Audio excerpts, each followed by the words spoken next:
I, 38M, have been married to Mike, 35M, for 3 years, together for 12 years. We are very quiet, nerdy, nature-loving guys, not into flashy displays or drama at all.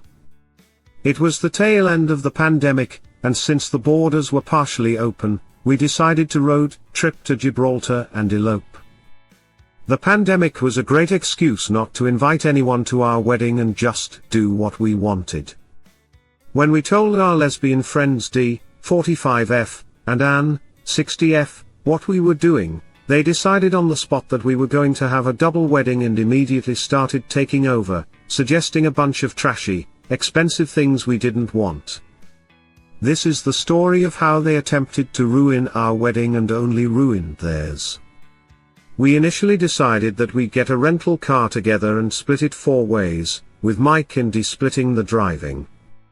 A month before the wedding, Dee and Anne decided it'd be cheaper to take the train, well, 6 trains actually, across 3 countries.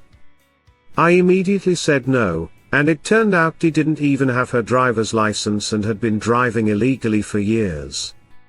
Mike offered to do all the driving if they split the rental car with us.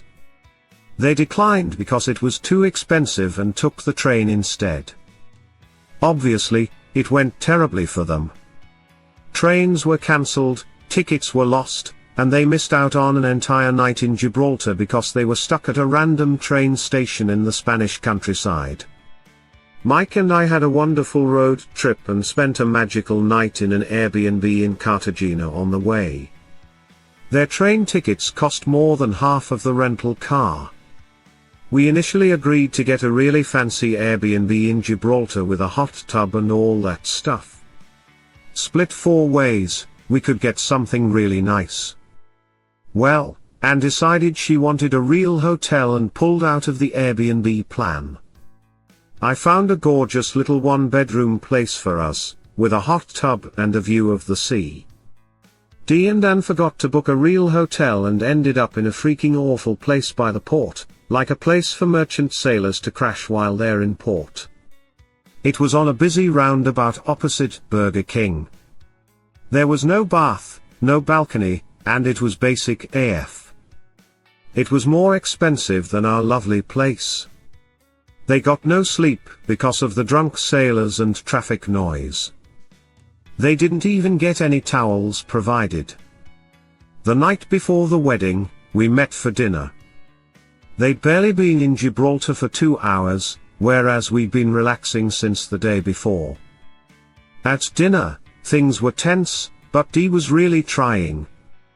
At some point, she signaled to the restaurant host, and the lady came over with a super fancy VIP bucket with champagne on ice. She popped the cork and gave it to Dee, who handed it to Anne, saying, "Just like the one I gave you in New York, baby."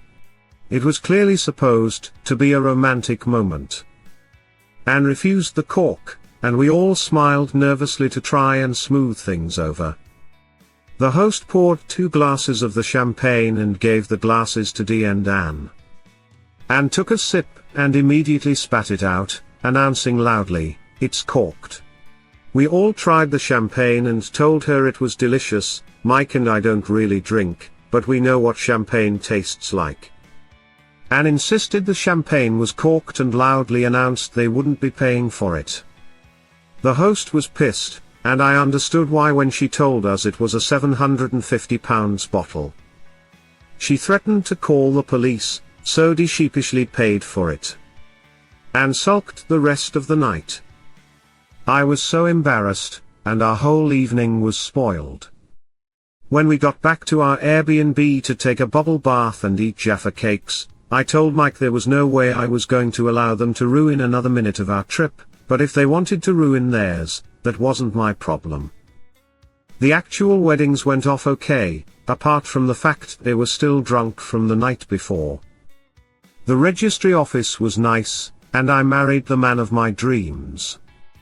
Afterwards, we bought them brunch, to soak up the booze, and faithfully walked them around the park, taking lovely photos of them. Dee had her finger over the lens of every picture she took of us. When we were done, they suggested we all go to the pub and get wasted, as if. We dropped them off at the pub and went our separate ways. I was honest and just told them, I want to be alone with my husband. They couldn't really argue with that. The wedding dinner. Mike, Dee, and I all had fairly casual preferences for a restaurant for the wedding dinner, but Anne insisted on a fine dining fish restaurant that didn't even serve dessert. I outright refused, I don't eat fish at all, and Anne was insisting on the fish restaurant, so we decided not to meet up.